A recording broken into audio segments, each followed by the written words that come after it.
Now we are studying the types of flaps. The flaps can be classified in two groups. First group is the trailing edge flap, and second group the leading edge flap. So trailing edge flaps are number one plain flap, second is split flap, third one jab flap, fourth one collar flap, fifth slotted flap, sixth slotted collar flap, and last it's a triple slotted flap. These all are trailing edge flap. Leading edge flap are drop snort,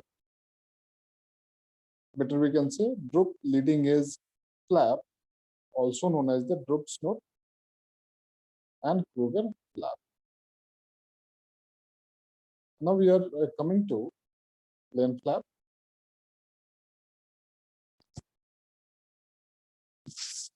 This is an example of plain flap. This is a plain flap. These aircrafts also have the plain flap. This is a plain flap. So plain flap, it is a simple hinge portion of the trailing edge of the plain flap. Increase the wing effective camber and alter the curvature of the wing upper surface when it will get deployed. Once again, the plain flap will increase the wing effective camber and alter the curvature of the wing upper surface when it will get deployed. The plain flap are retracted to form a complete section of the wing trailing edge. That means it will form a good curvature, it will form a camber.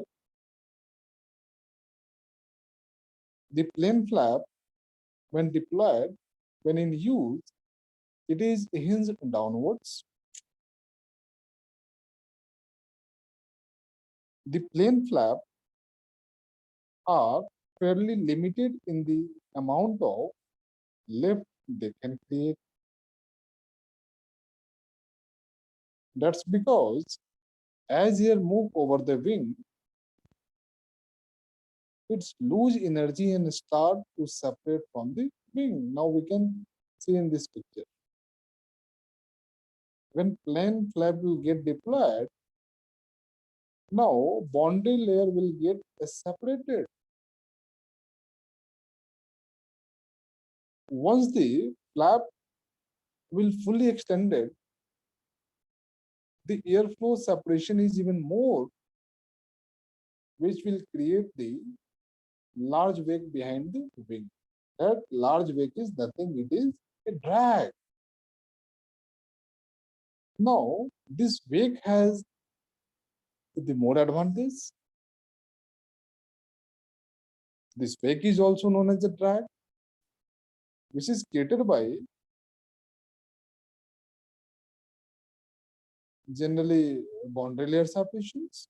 Due to boundary layer separations, that means the wake has the advantage, that is the drag created by the wake causes the aircraft to fly a steeper descent to landing without increasing the airspeed. So this will help during landing phase of flight. At the time of landing, to slow the aircraft, this plain flap is very important. So now we can take a note from this point. The plain flap, this is the important point. The plain flap fairly limited in the amount of lift they can create.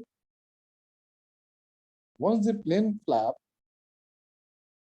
is extended full, they can create a large wake behind the wing. that large wake is very helpful to fly a steeper descent at a time of landing without increasing the airspeed. Now aircraft can fly with slower speed. That is the main requirement while the aircraft is going for landing approach. The aircraft will fly slow. If aircraft will fly slow, then we'll get a very smooth landing. So plane flap can be utilized by this.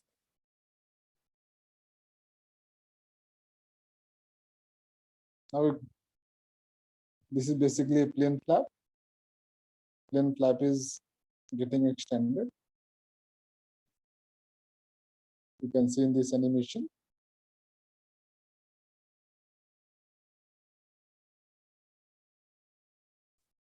Now come to the split flap. The split flap is a hinge at lower part of the wing trailing edge. The split flap is hinged at lower part of the wing trailing edge. Now this is the split flap, which is hinged at lower part of the wing trailing edge. That now we can say it's the bottom portions only. When it is in neutral position, this point will attach here and it will fully flat. Now we can see in this aircraft, this is basically a split flap. Now, when a split flap will get lower,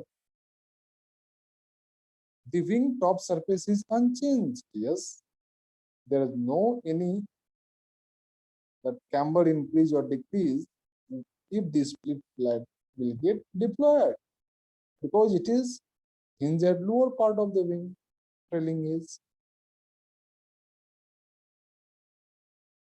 When lower, the wing top's surface is unchanged, thus eliminating the airflow breakaway like what occurring over the top of the plane flap and lower. Split flap produce slightly more lift than plane flap,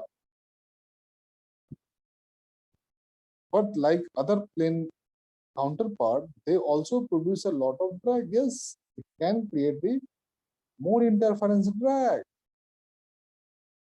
When they are fully deployed, they can create the more interference drag. This produces a large turbulent wake at low angle of attack and hence drag but provide better lift performance than the plane flap at high angle of attack.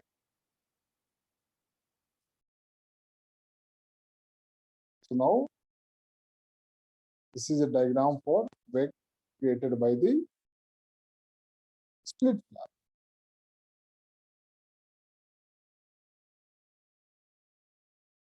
Now we come to jab flap. Jab flap is also similar to split flap, except that the flap hinge travels rearward when lower. Position is same as compared to split flap, but once it is lower, its hinge travel rearward like that. From this point to, it may come to this point. This mechanism will increase the wing effective area as well as camber without changing the shape of top surface. Now top surfaces remain same, but wing camber is getting increased. Wing frontal area is getting increased. That means it will provide the large lift and more induced drag also. Like the split flap, there is a little risk of flow separation on the top of the wing. And finally, it will provide the good lift as well as more drag. The drag is sufficient to slow the aircraft during landing. Now we'll come to forward flap. This is very important flap. Forward flap is also similar to split flap, but when in use, it is moved rearward and downward on track. So now this flap is moving on track. It consists a track.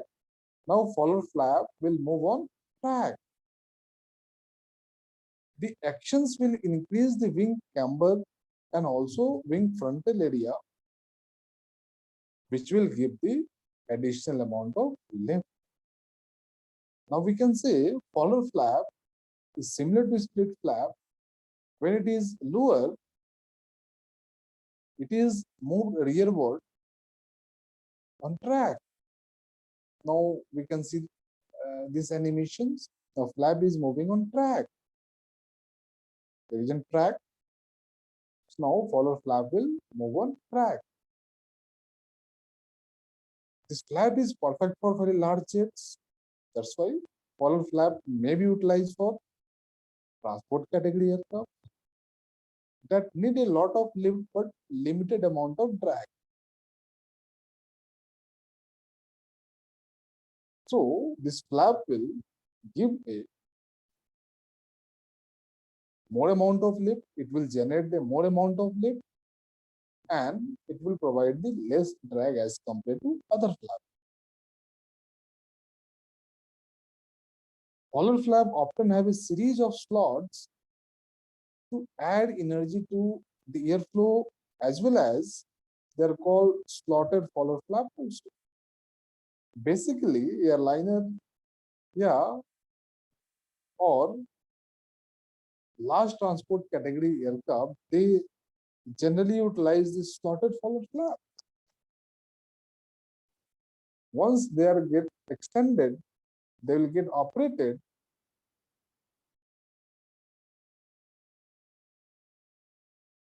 They often have a series of slots. Now, see, one slot is created, another slot is created here. The airflow from that slot will re-energize the boundary layer air, and finally it will increase the lifting capability of the entire wing. In the first stage of forward flap extension, there is a large increase in lift but little increase in drag, making the setting ideal for takeoff in large jets. As they continue to extend, the flap move downward more and more, getting the little more lift but lot many drag.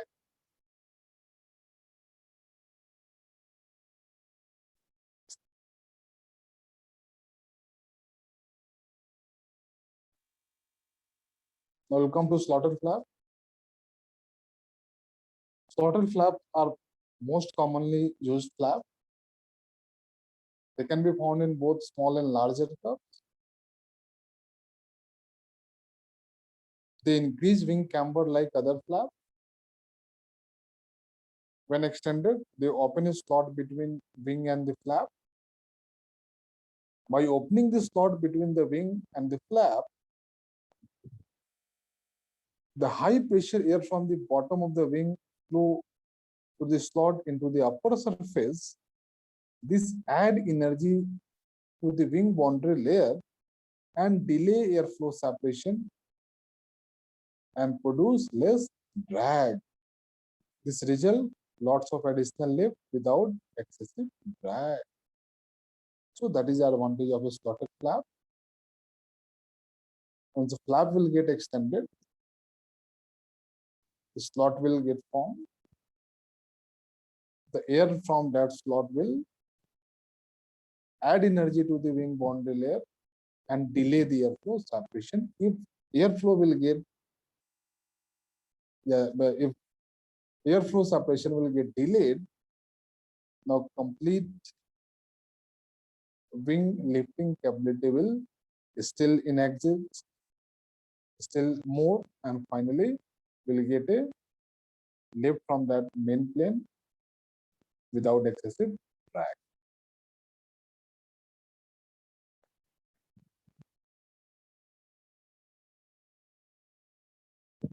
Now this is slotted forward flap. A forward flap with slot, multi-slotted on improved design is also available. It will increase camber and area. Similarly,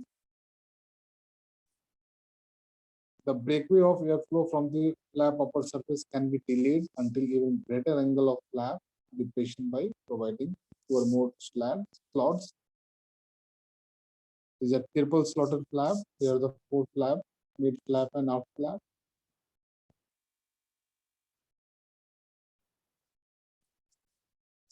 The airflow from the slot will add the energy in airflow, and finally we'll get a maximum lift.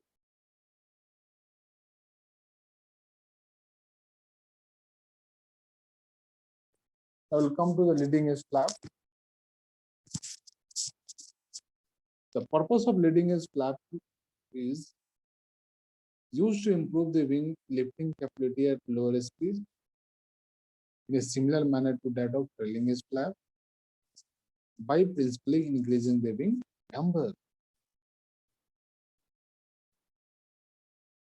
The leading edge flaps are comparable to slats in that they produce approximately the same increase in the maximum coefficient of lift.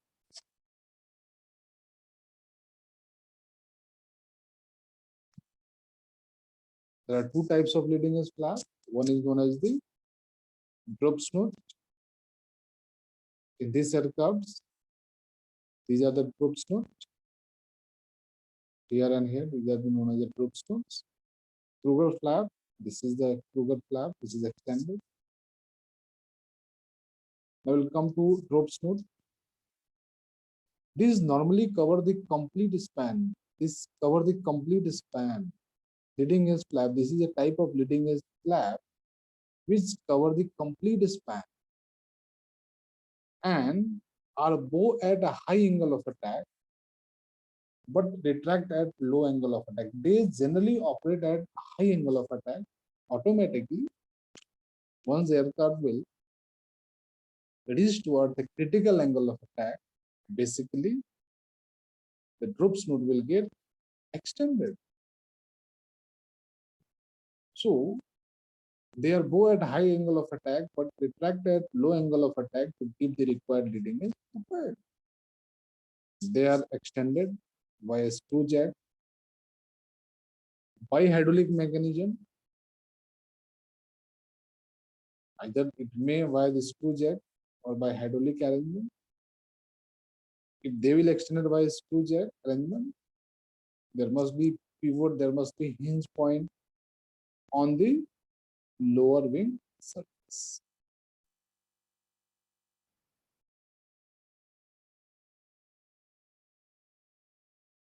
So this aircraft has drop snoot here. This is nothing which known as a drop snoot.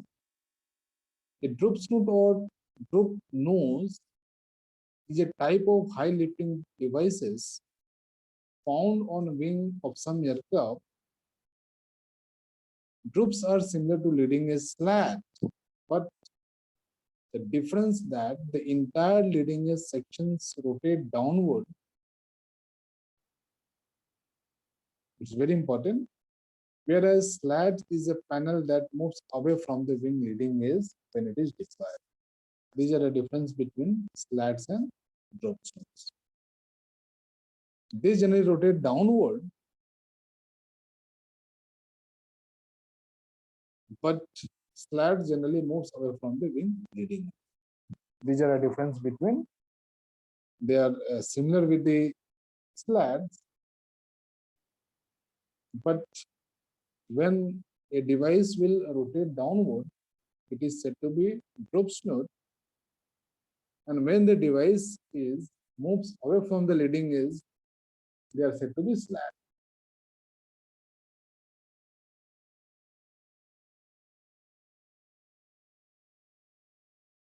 Now it's a Kruger flap.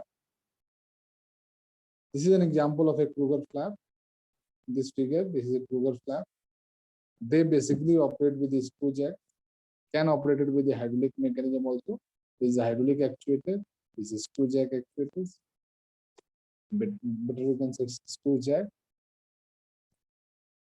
Kruger flap are located on inward leading edge sections of a wing and are similar to drop leading edge flap, except when they are retracted, they form a part of under the surface, but when extended, they hinge downward and forward.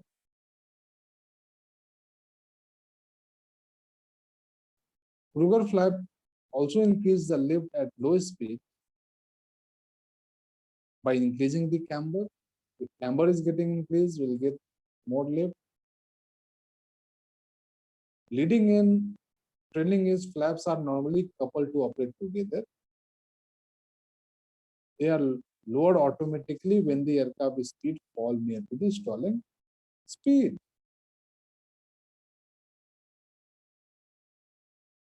So this is leading edge flap, Kruger flap. This is a hinge point. Screw jacks, they will get extended.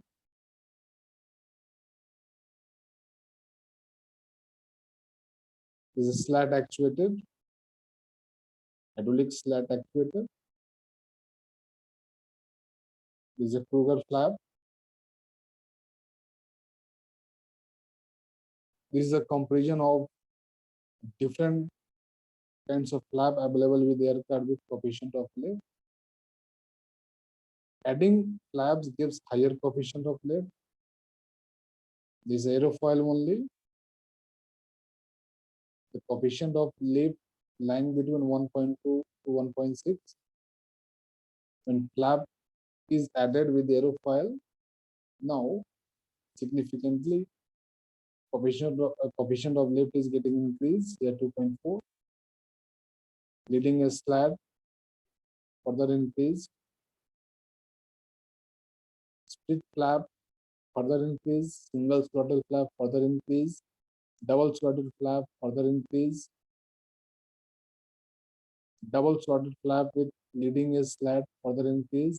If any additional boundary layer sections on top of the aerofoil is available, like vortex generator,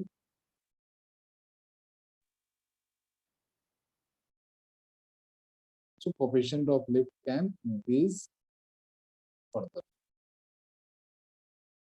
That's why flap are said to be high lifting devices. This is all about flap. We'll study tomorrow.